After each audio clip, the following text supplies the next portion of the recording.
Have you ever stopped to think about how we explore worlds we can't actually see?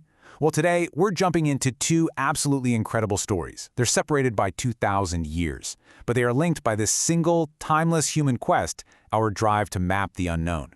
We're going to connect a top-secret Cold War mystery to a treasure that was pulled from an ancient shipwreck. Okay, let's get into it. That's the big question, right? It doesn't matter if you're looking down into the crushing darkness of the ocean or up into the endlessness of space. The challenge is pretty much the same. So our first story, it begins in the deep. All right, let's travel back in time to the middle of the 20th century. The Cold War is in full swing, and the deep ocean, well, it's become this silent, invisible battlefield. But this wasn't a war fought with torpedoes. Nope, this one was fought with sound. Now, to really get what happened next, you gotta know a little something about marine bioacoustics. You see, in the ocean, your eyes aren't much use. But sound is everything. And low-frequency sound, we're talking below about 100 hertz, it can travel for just immense distances, thousands of kilometers with barely any energy loss. The ocean isn't silent at all, it's just buzzing with information.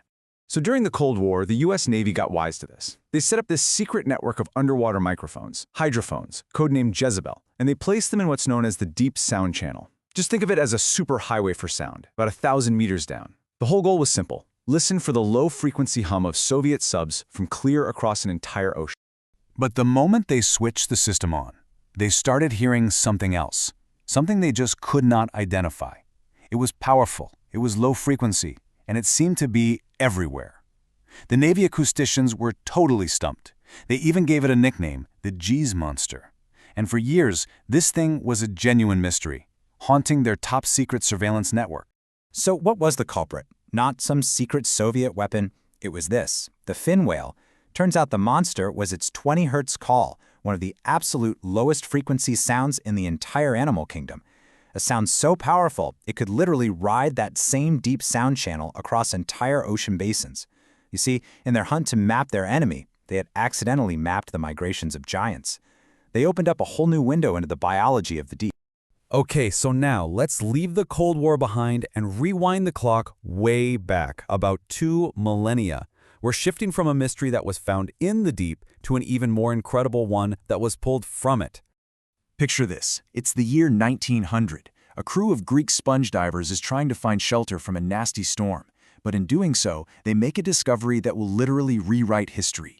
Down on the sea floor, off the island of Antikythera, they find an ancient Roman shipwreck, just filled with treasures. But among all the marble statues and pottery, they find this: a green, corroded lump of bronze that they almost threw away as a piece of junk. Thanks to some coins they found at the site, the wreck was dated to around 76 BC. That means this lump of metal had been sitting on the seafloor for 2,000 years.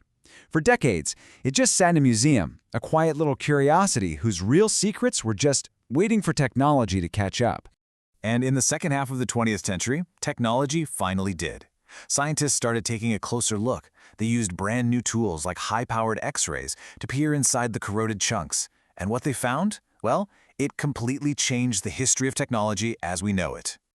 This was the Antikythera mechanism, the world's very first known analog computer, and its capabilities were just mind-blowing.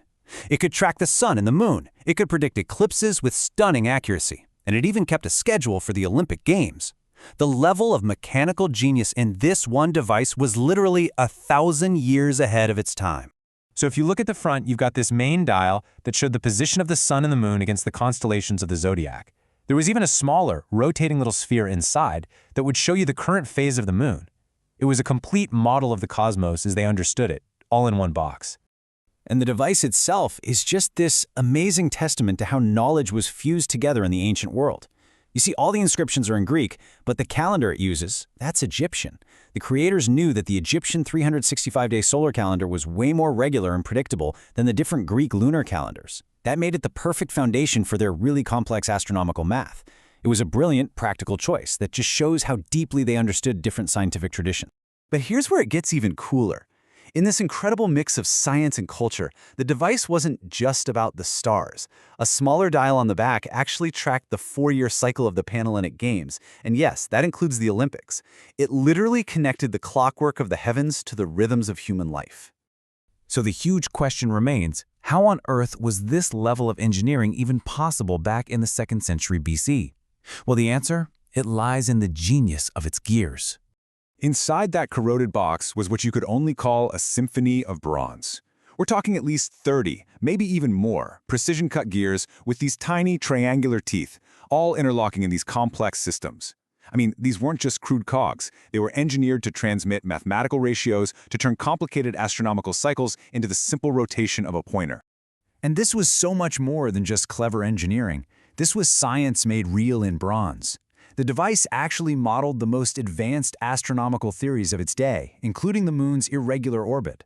It had this brilliant pin-and-slot mechanism, maybe inspired by the work of the great astronomer Hipparchus, that let the gears perfectly replicate the moon's speeding up and slowing down as it travels around the Earth. But, okay, did they actually have the technology to make it? Oh, absolutely. This marble inscription, which is from 2 whole centuries before the mechanism was even built, describes making bronze parts for a temple using a lathe. It's solid proof that they had the machine tools and the skills to do this kind of precision work.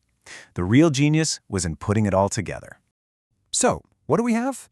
We've got 2 stories, mysterious echoes from the deep and a complex computer from an ancient shipwreck. What in the world do they have in common? Turns out they share pretty much everything.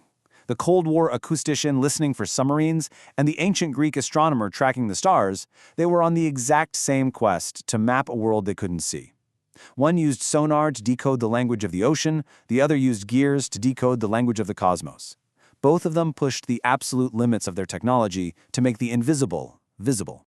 The Antikythera mechanism was literally their universe in a box. It just makes you wonder, what artifacts from our time will be dug up 2,000 years from now?